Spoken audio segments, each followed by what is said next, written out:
In this video, I'm going to look at the world asylum a little bit closer, this earth prison that we are living in and who is running it. And I'm going to have a special guest, one of my subscribers, Angela Forman. Let's investigate.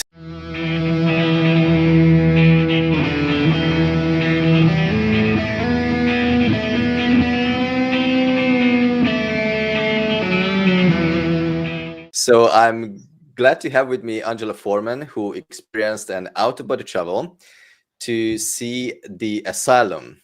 And it's a very interesting topic for me because I mentioned to you in the last couple of videos that what if this world that we are living in is actually an asylum and there is a warden above it and controlling everything. So Angela experienced a couple of things about this. So why don't we just start with your introduction? Hi, how you going, Barnabas? I've been looking at your shows for a while. But yeah, something you said on your wall, like your fake sun video. Yeah. And I was watching that, and you were saying that we're being watched, and that it's a farm, and you also said it's a fucking fake world. And you also mentioned quite a few things about, I forgot what you called, whoever's in control, but I just thought he's almost there. I need to tell him, even though I've kept this to myself for many, many years. So yeah. Right. Okay. So, and would you tell us a little bit about your background? I think you mentioned that you have been on Freedom Radio. Was it Freedom American Radio? Freedom Radio. Yeah, I was a guest on several shows, and like a regular guest to do with chemical sensitivity, because that's my speciality.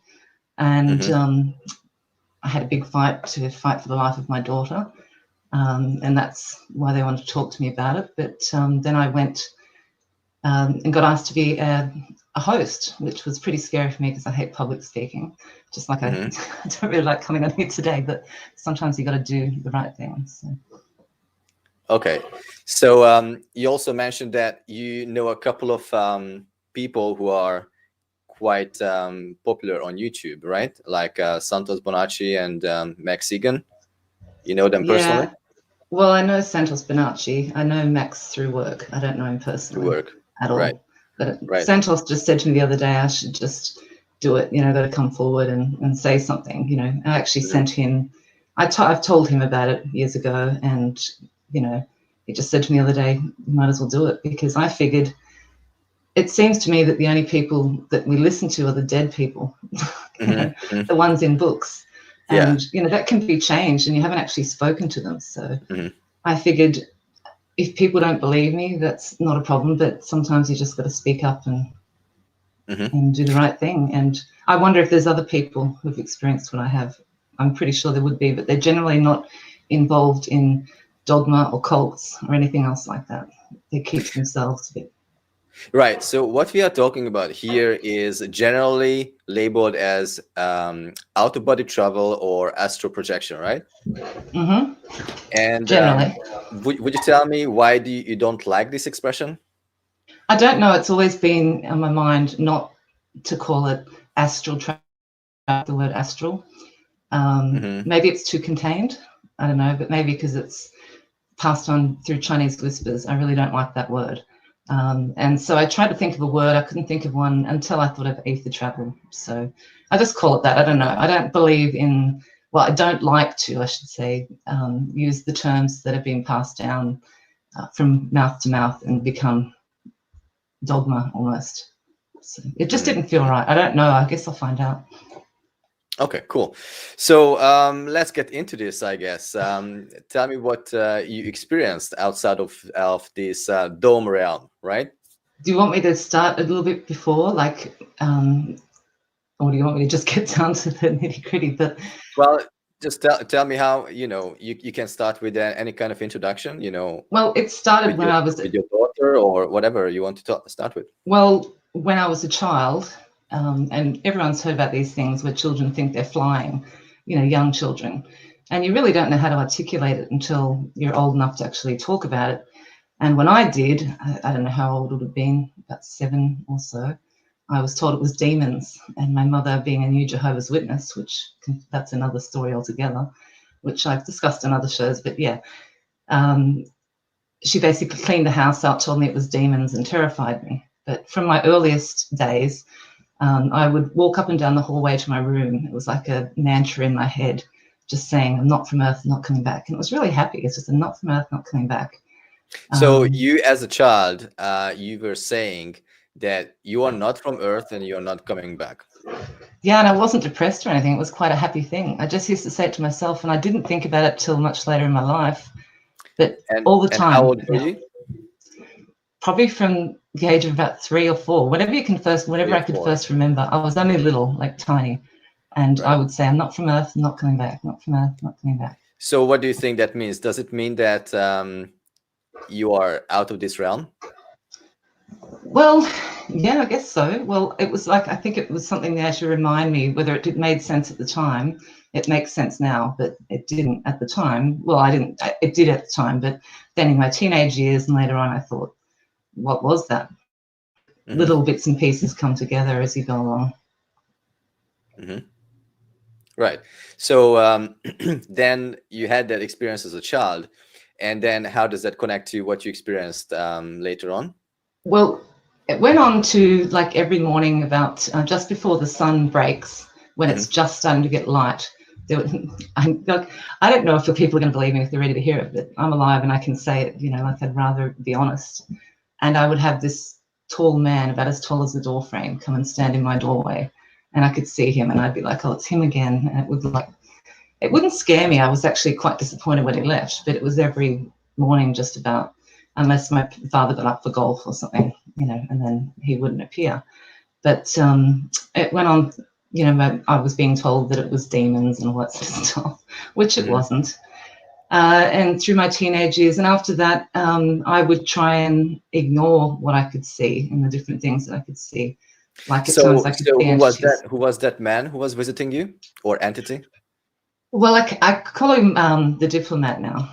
But he was, to me, he was a watcher, and he would just stand there and watch me for, I don't know, maybe it was 30 seconds, maybe it was 3 minutes, but he would just stand there and watch me and then walk back down the hallway and disappear.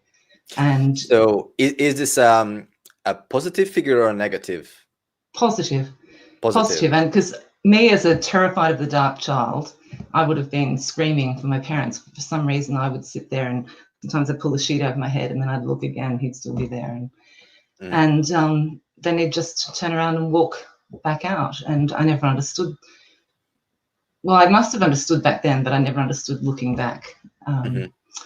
And then throughout the years, I could travel then. I could lift out of my body back then. And it was easy. But then when I was told it was bad, then I tried to fight it. And then was a different experience, which can be quite scary when you fight it, because it's quite a natural thing, really. Right. And so why do you call this person or this entity a diplomat?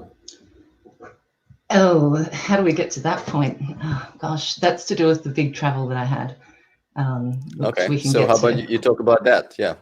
Well, it went through over the years. It was, to me, like when I tried to travel out of my body. So there's different things. There's dreaming, there's lucid dreaming, and there's actual travel. And the difference is that when you actually travel out of your body, even I was telling you the other day, one night I started lifting out and I was terrified that I was dying, because I didn't know, because I knew in my mind not to go to those religious type of people that discuss this, and they try and influence and they get you to do it in a group situation. I just knew not to do that. I believed in reincarnation, but I didn't want anything to do with it.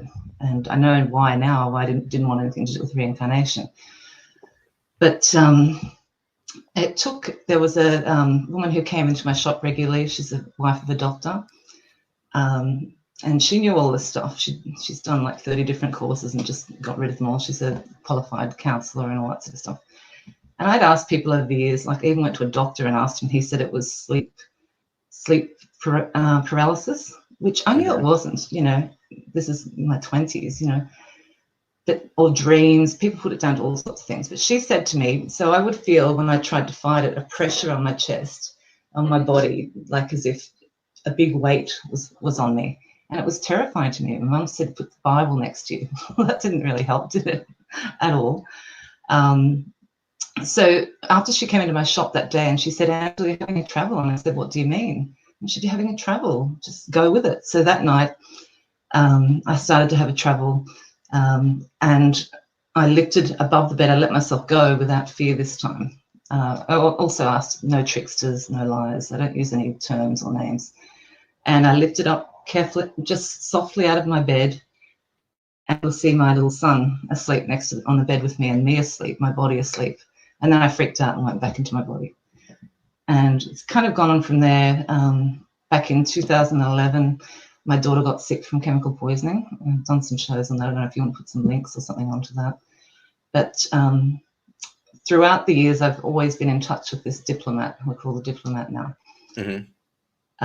Being able to pray to him, not pray to him. I don't say prayer as in worship. I just mean talk, basically. I'm just connect. Yeah. Connect. That's a better word.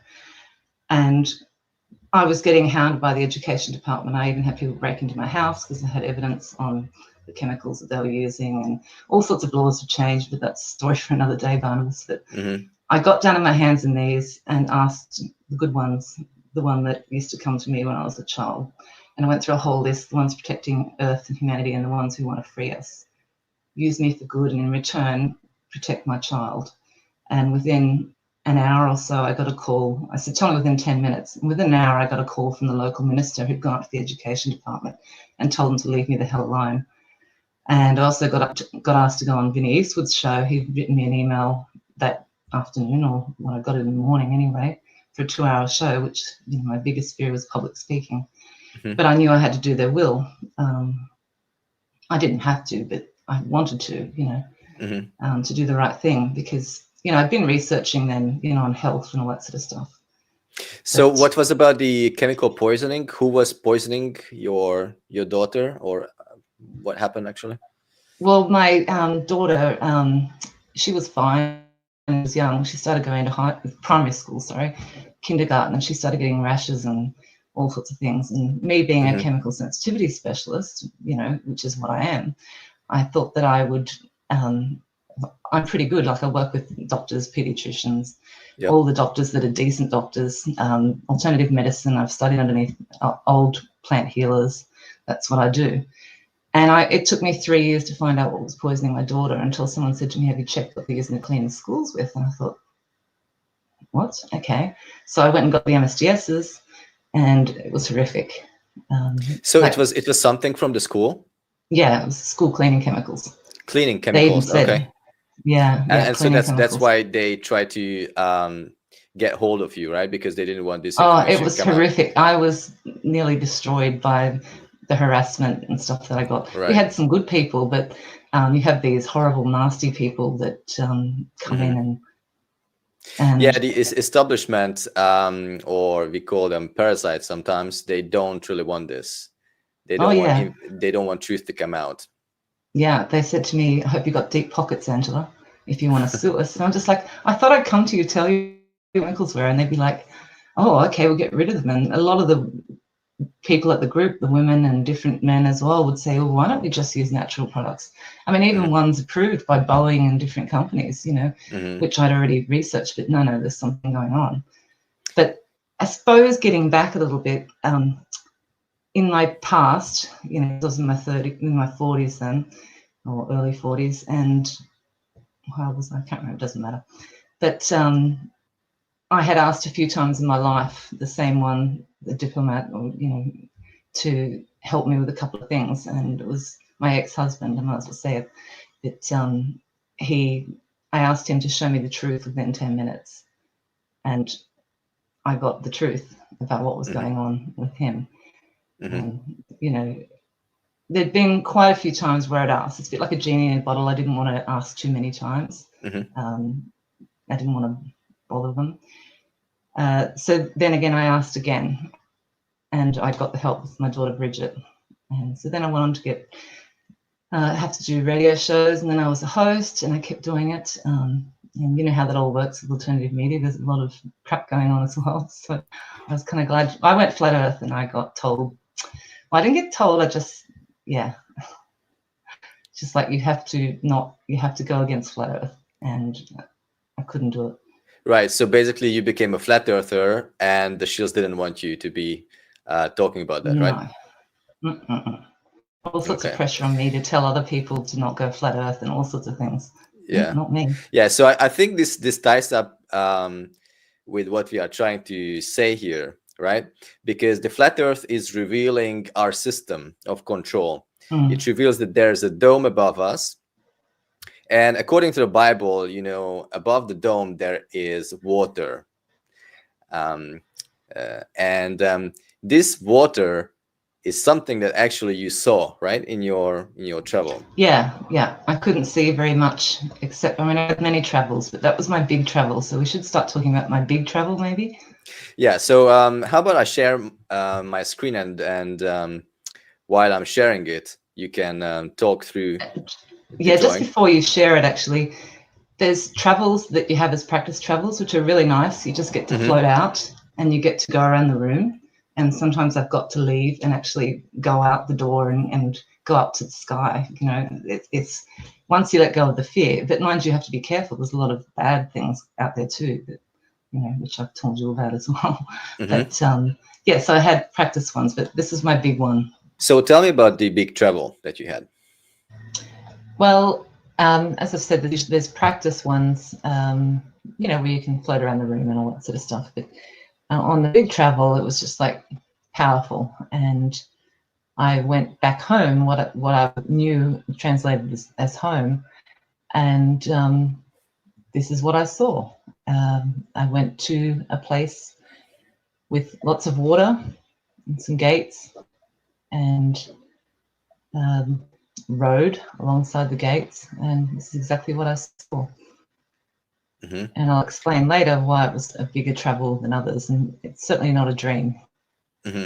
Okay, so you call this the asylum. What's the reason for this title? Well, asylum is the translation for what it is, which, it's like a prison with, we know how asylums work on Earth. You've basically got no rights, have you, in an asylum? So I presume that's just what came to me, that it was called asylum, because basically you have no rights. You probably have less rights than a prisoner, right? I think so. You can't even call family. You can't even call family an asylum. So maybe that's why it was asylum over prison. Right. So basically, this is a prison system, yeah? I'd say so. Right. Yeah. So I think this is going back to flat Earth, because what we established so far is that the Earth is flat and there's a dome above it, and above the dome there is water. And even the Bible talks about the water above the dome. And if you look at this picture, basically the sea that you saw here is the water above the dome. Is that correct? Yeah, I didn't know at the time, though, when I saw it, but I certainly knew it once I'd heard about all this stuff, Okay, so these walls are probably that high as the dome, right? Yeah, and these people, they're not, it's not to scale at all. Yeah, not to scale. Yeah, just No, for the no. viewers to understand this drawing.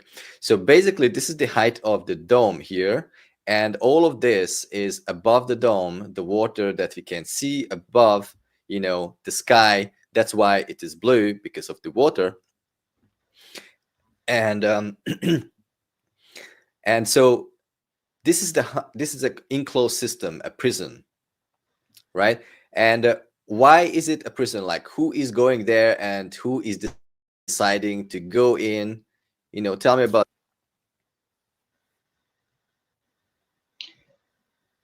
Yeah, you just cut out there for a second, but yeah, it's all right. I'm used to live radio, so I don't know why they're going in there, but they just were going in there, and it wasn't well taken by ones outside at all. Like, it was the most horrible place you could ever imagine. The pity is unbelievable.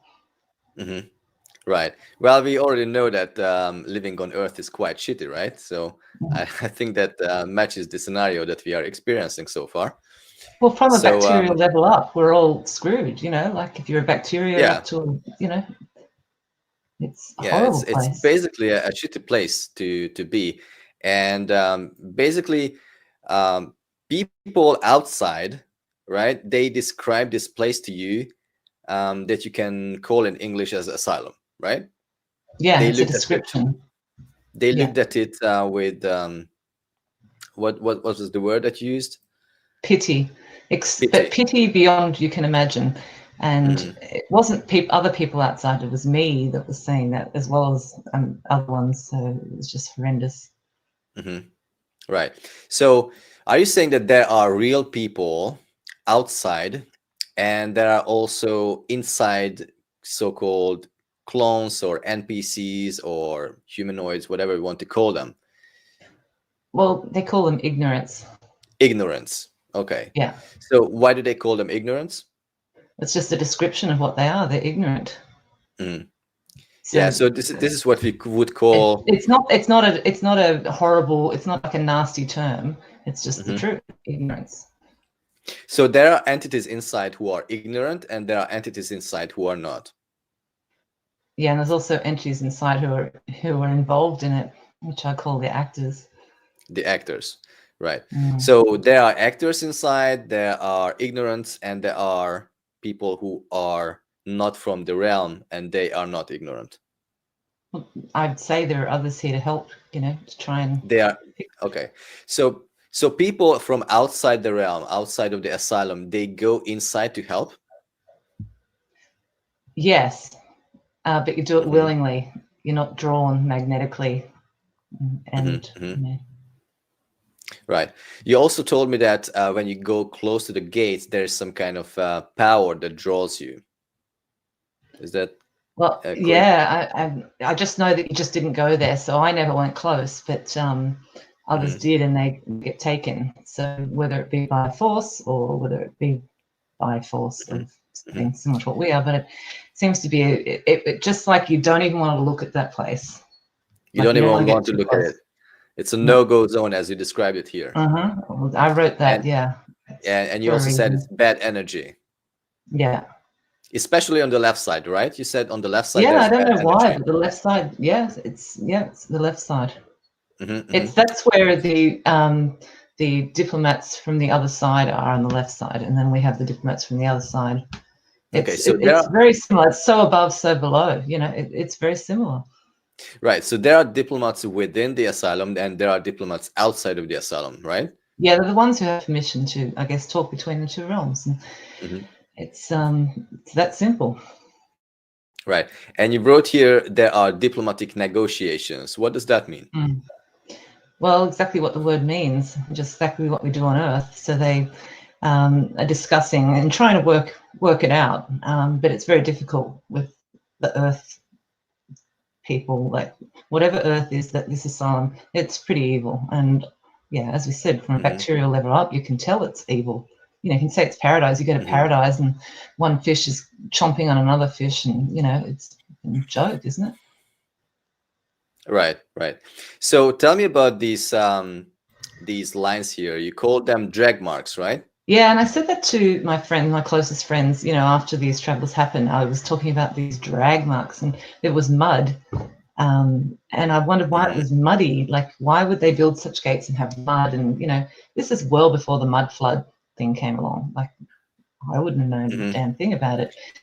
And I wondered if there were boats that they pushed through there and dragged out or what. But I really don't understand now. But the only thing that come up with at the time was it was drag marks.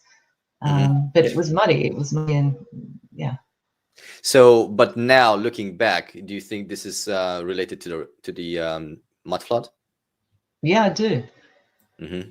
And I only realized after I looked at it again, and I thought, hell, maybe it wasn't boats being dragged or some sort of, because I thought that kind of pattern would have to be caused by something entering into those gates. But interesting. Obviously, since the mud flood things came, it could be something completely different.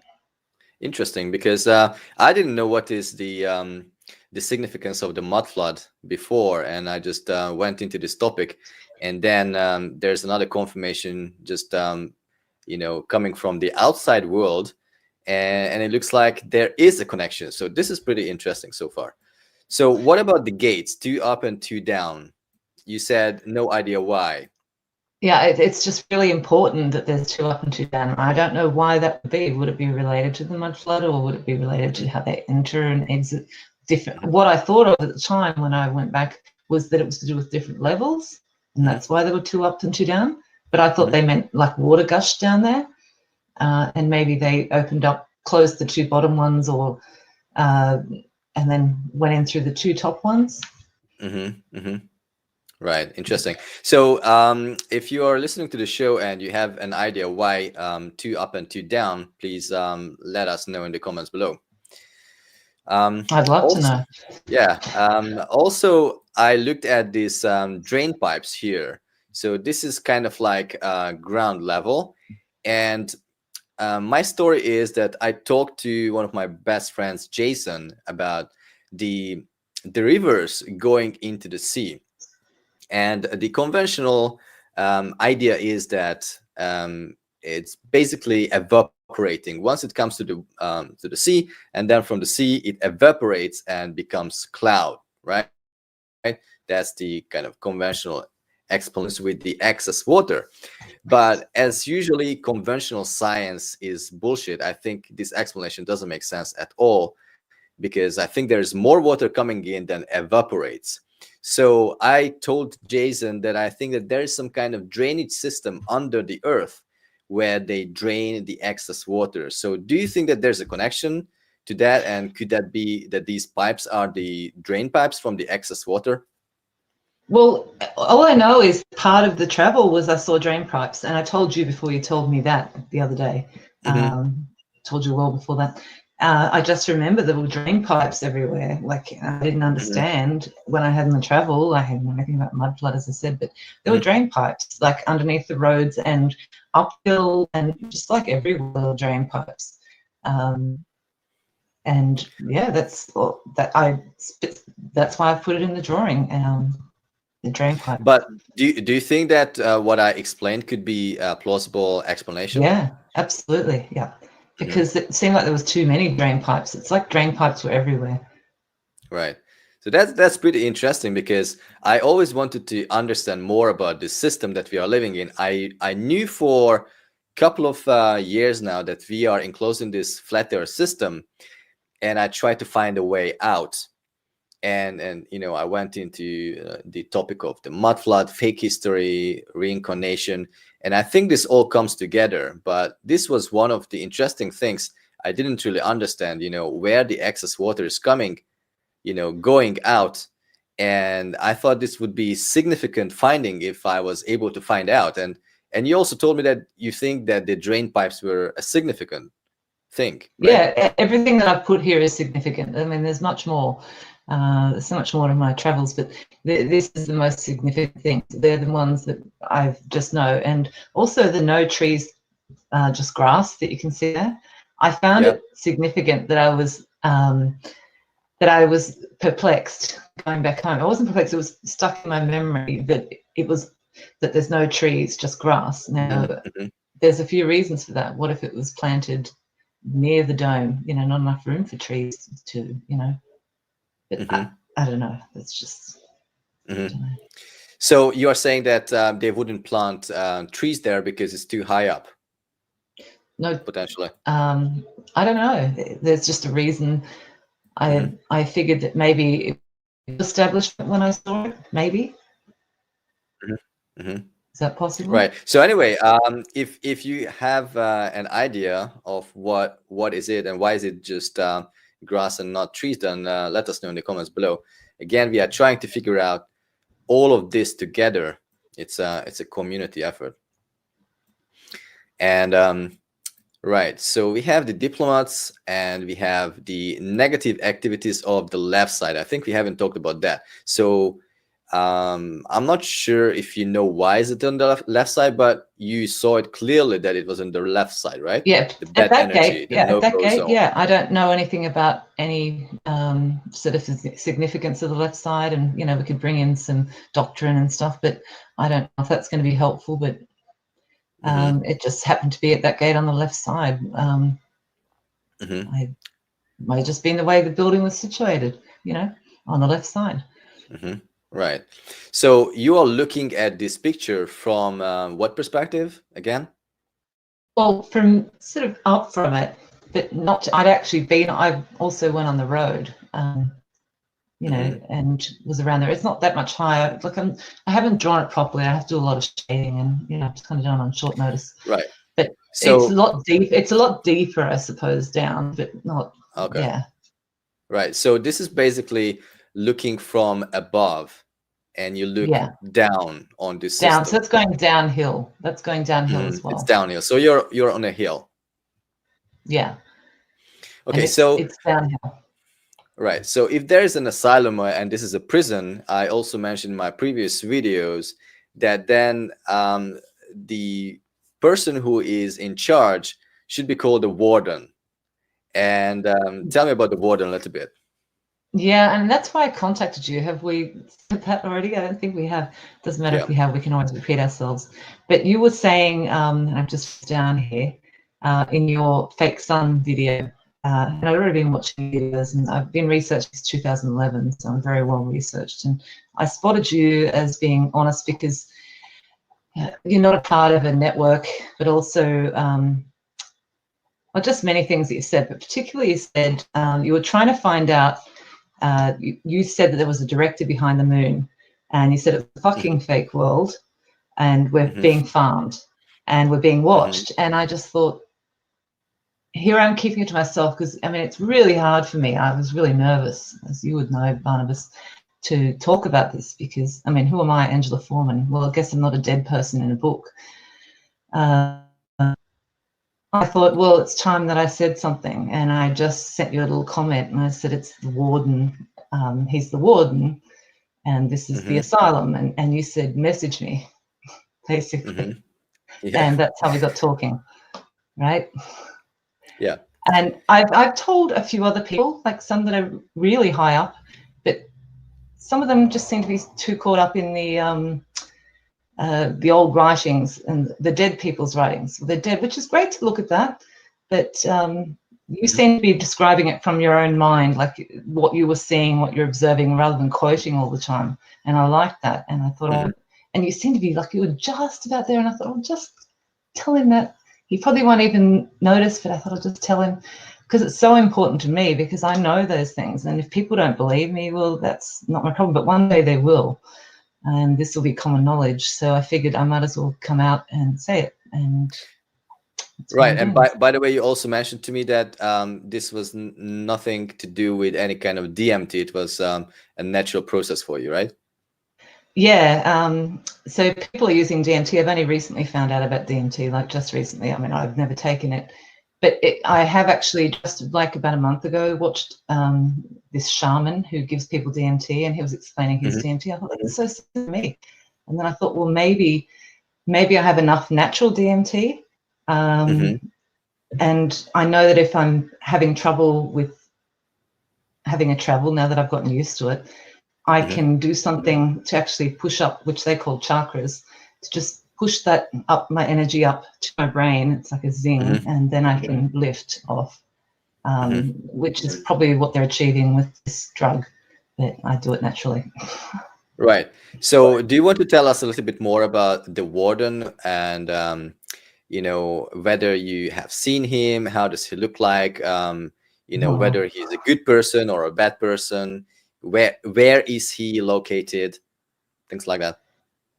Well, when I saw the diplomat last time, and he said that somebody that I loved was taken and he got too close to the gates, and I said, but you're supposed to protect us, exactly what I said, but not in a language way, but in an all-knowing way, but you're still communicating much better than language though, so don't think it's worse. He just said there's nothing I could do about it, and just the pain in me was incredible. Next thing I remember, I must have chosen to come here because I was friends with the diplomat, and I was up in the warden's world, and then it becomes fractured. Then it becomes bits and pieces, but I remember bits and pieces. I remember being in a tropical place, I only had one life. as far as I remember. I'm pretty sure, actually. But I had one that was in a tropical place, and instead of being like direct memories, like when I was outside the gates, it became fractured, almost like I'm on drugs, you know, which is basically we're on drugs to live on Earth, aren't we? Aren't we? Come on. Yeah. Can't live here and survive without your serotonin and everything else. Yeah, and I just remember, you know, finding that person, and then they were taken away again. It just happened again. But oh God, so much to tell, Barnabas. And then you were and then you chose to go into the asylum to find that person. Oh yeah, this is before I went to the tropical place. But yeah, I think people will follow us. We'll just play it by ear. Let's keep on with this. I actually, you're right. What happened was I spoke to the diplomat, and he said he's gone. Like there's nothing I could do. And then I went to look for him, because outside we can find people. We can read their minds like file cabinet in 5 seconds, like a nanosecond. It just happens instantly. And he was swimming in water, and I could see him above and below the water, and I could read his mind like a filing cabinet. And I must have chosen to come here to try and, I assume it wouldn't be just him, but also to help in general. And now I actually wonder, what the freaking hell did I sign up for?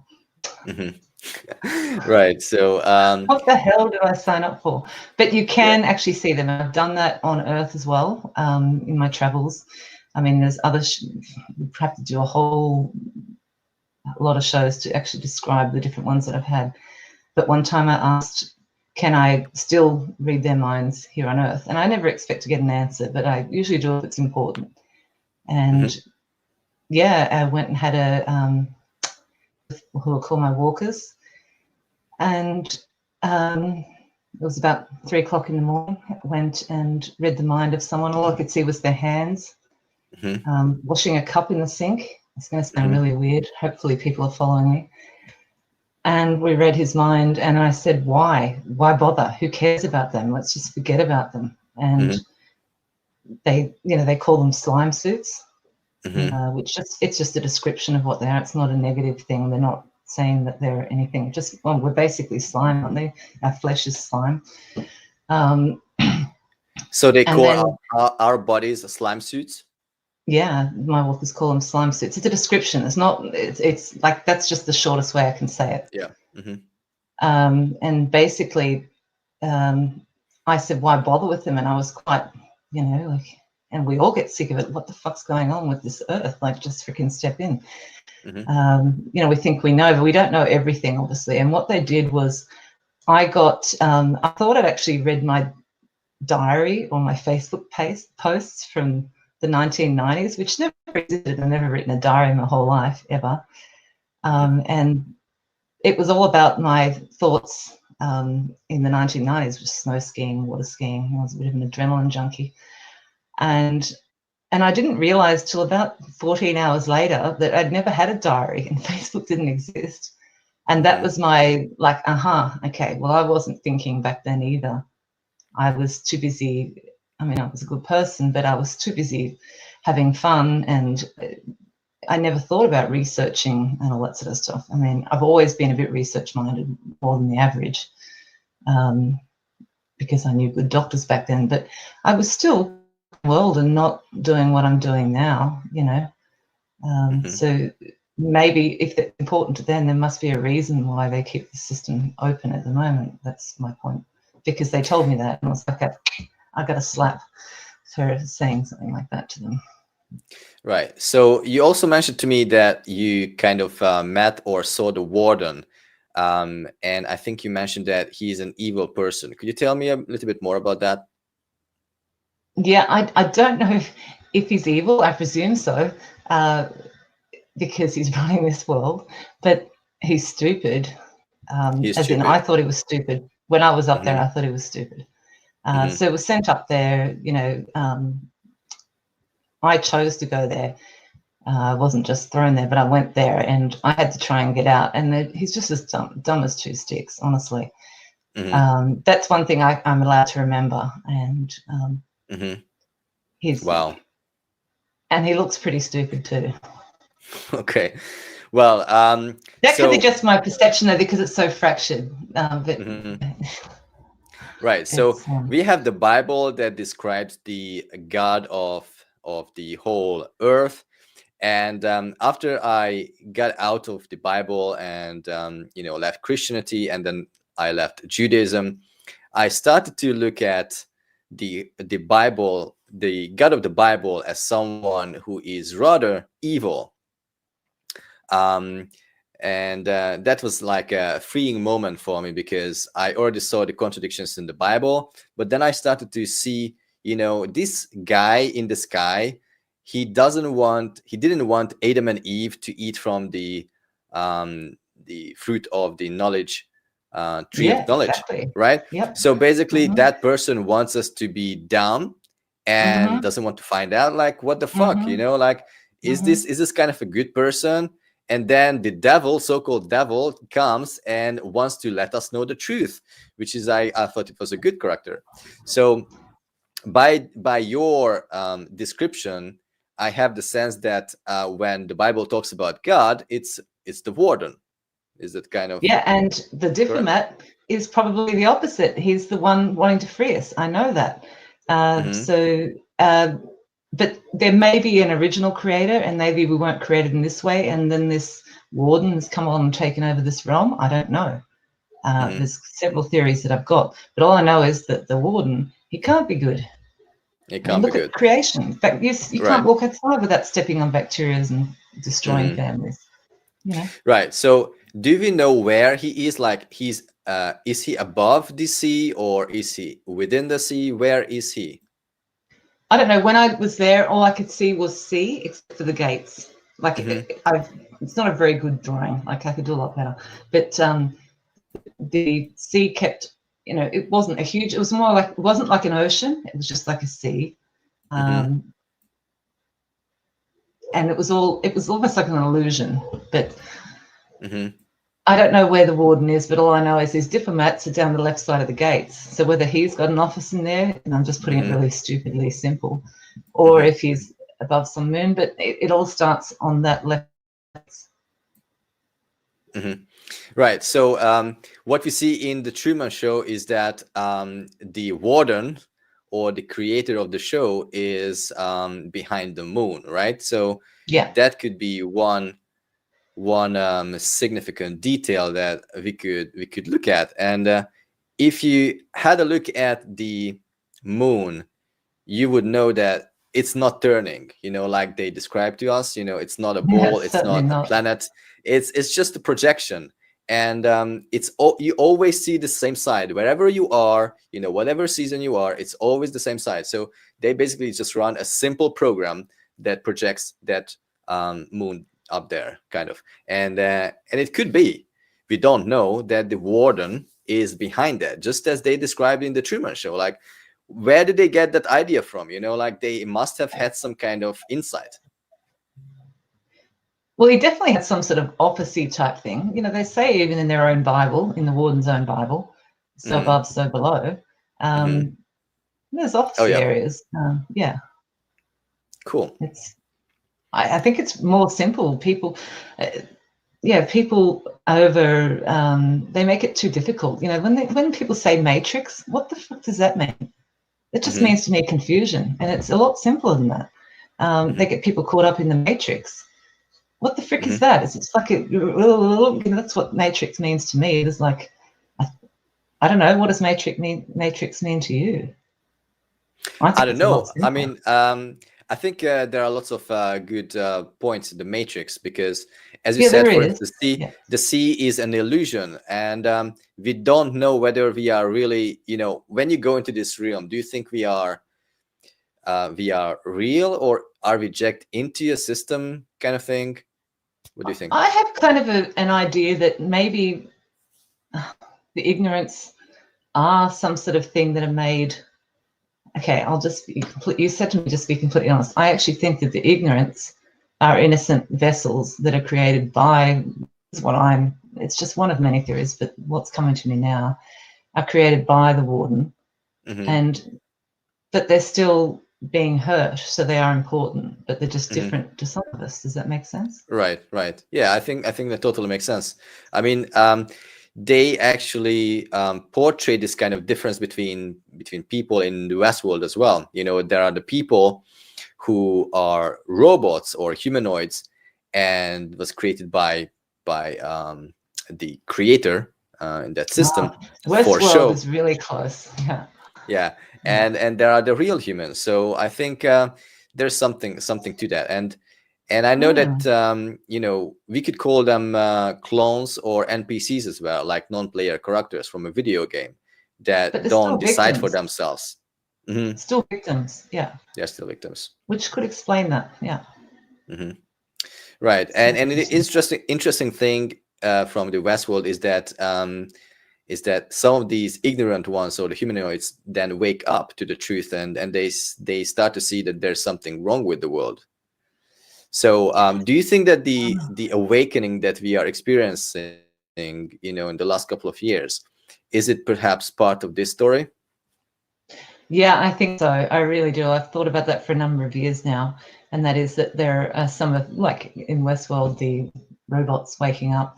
But basically, the robots, as is portrayed in the show, they still feel like they are important. They still Mm-hmm. feel like they're nearly the same as real humans. So Mm-hmm. maybe that's why this needs to be stopped, just like Westworld needed to be stopped, Mm-hmm. because they were Mm-hmm. still Right. beings, you know. And that's where my lesson about they're not important, you know, they Mm-hmm. are. So do you think that we could make the place inside better, or the only way to end this nonsense is to get out? Oh, I think that I'm definitely getting out Mm-hmm. because I don't belong here. And it's up to Mm-hmm. each individual. But a lot of humans know that they belong here and they want to be here. I think it's already been decided from outside. It's not up to us. It'll come from outside. We can go on all these things, no matter what. I mean, it's not negative at all, but I just see there's too many manipulative actors. You know, I talked about the actors who work for the Mm-hmm. warden. Every time we Yeah. try to make a new revolution or whatever we're doing, they always, because they've got a much higher level of control because they've got the warden behind them. It's Oh yeah. impossible for normal humans to have a chance in Earth to fix things, because as soon as they try, then in comes these far higher beings that actually take that over. And yeah, does that make sense to you? Like this Right. happens over and over again. And I think that it needs to come from outside, the decision to make this realm better for the ones that are here, who could be, just like you said, the Westworld type people. Mm-hmm. And I watched that series, and the whole time I was thinking, oh my God, it's just like what this is like. Mm-hmm. So, Right. but there are some people that want to leave here, like me, because I don't belong here and I'm not from Earth and I'm not coming back. Right. So for those who are not really belonging to Earth, then you think that the only way is to get out, right? Well, you can, and you'll be able to leave. It's not an issue. Mm-hmm. But should I say about my biggest travel, what they said to me? Yeah, why I not? told you already. Yeah, that big travel where I went home. So the Mm-hmm. difference with a big travel and a minor one is, like when just minor ones, it can be difficult to get back in, but it's just kind of fun floating around. Mm-hmm. And mind you, like I said, after years of being terrified of it, the bigger travels, sometimes it's more difficult to get back into your body. Like you've literally got to struggle. You can see your body there. You can see child next to you. You can see your whole room, whatever. If you've got a husband, you can see your husband. I've been married. I could see him there. But as you go back in, sometimes, well, with me, I don't know. And I'd like to really know if there's other people that have had experiences like me, and I'm pretty sure there would be. Sometimes when I'm getting back in my body, I have to try and get back in. Sometimes I get a couple more messages. And on this one, the big one, they said, don't go into the light when you die. And I didn't know anything about that, about not going into the light when you die. Next morning, I got some information from a random person on Facebook who I didn't even know. Basically, if you look to the light, it's a trap. It's like a moth to the flame. And what do they teach on TV? Go to the light. On the TV, Go to the light, yeah. Go to the light movies, go to the light, the light workers, oh, the light workers, oh, go and see your relatives. Don't go to the light. So it's basically a wait for trap, your right? memory to be returned. Yeah, wait for your memory returned, demand that it be returned, and just sit there, I don't know, in your spirit, because to me it's easy. This is a suit. It's much nicer being out of it. It really is. And the other thing they said to me was all communication is a lie. And I said that to you, but it's far more than that. Basically, we're playing with toy phones, and we think that we made all this communication and we invented it. Right. It was already there in the ether. Everything is seen under the sun, basically. Is that in the Bible or is that something else? But it's true. Everything is seen. But we think that we made these, like I've still got 1970s 3 copper wires. This is probably something for another show. 3 copper wires going to my house and I get all the internet. But it's departmentalized. One person makes the wires, the other person gets the wires and says, oh, this is the new cables and blah. It's the same stuff. Right. I think I mentioned something about this in my Black Mirror video. I mentioned that I don't believe that the internet is just like this cable, and I don't think that there is actually a cable under the sea. It just doesn't make sense. How many thousands of cables should we have? Like a million cables going choo choo choo choo. Yeah, exactly. And now as we are talking, it's like almost real life. I hear you speak, and I see your face, and you see my face, and you hear me talk. And there's billions of people. Exactly, and we are so many million miles away, or not million, but thousands of miles away, and yet we can communicate just like that. Like, give me a break. Well, in the 1970s, for example, I could ring England, and like, really, it's going to shoot across the cable under the water, right? We had a short delay then. So they've given us a childlike, oh, okay, we'll make it a little better, a little bit better, a little bit better. It's still happening better. But in the 1970s, when I was a little kid, my mother could get on the phone and talk to England.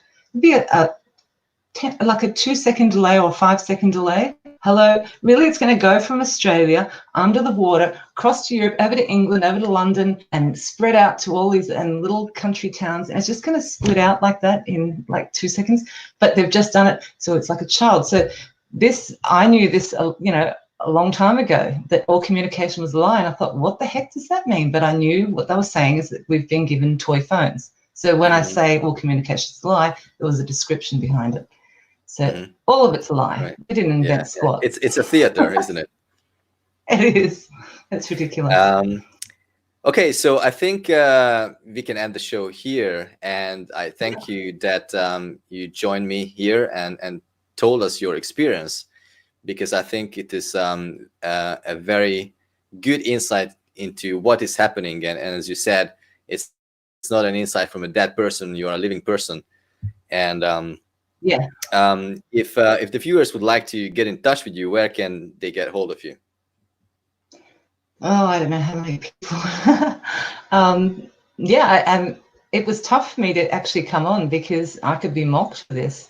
But I know it's true, and I could have gone into so much more description and proof, but you'd have to have a 5-hour show. But I don't know. They can.